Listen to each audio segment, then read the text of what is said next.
This is going to be a test of my new rear differential lock switch ECU.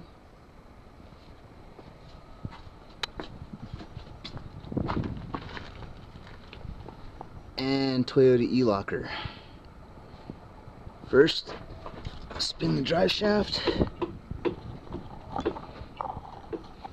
I got rotation on this side. No rotation on this side. That would be an open differential.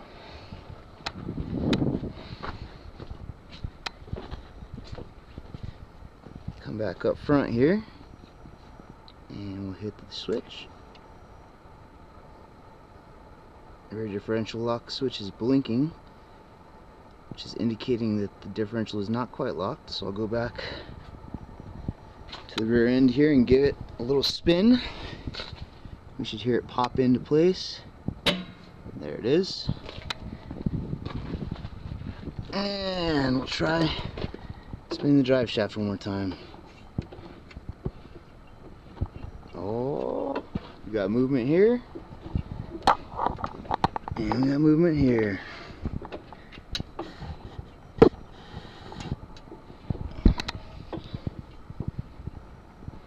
That is a locked differential.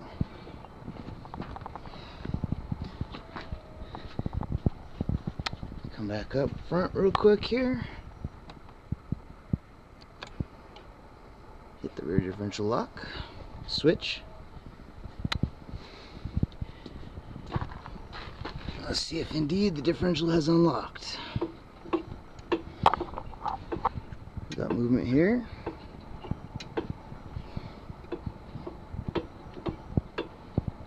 No movement here.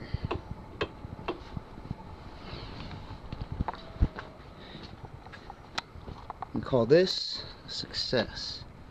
Time to just wrap up this bird's nest and I'm ready to go.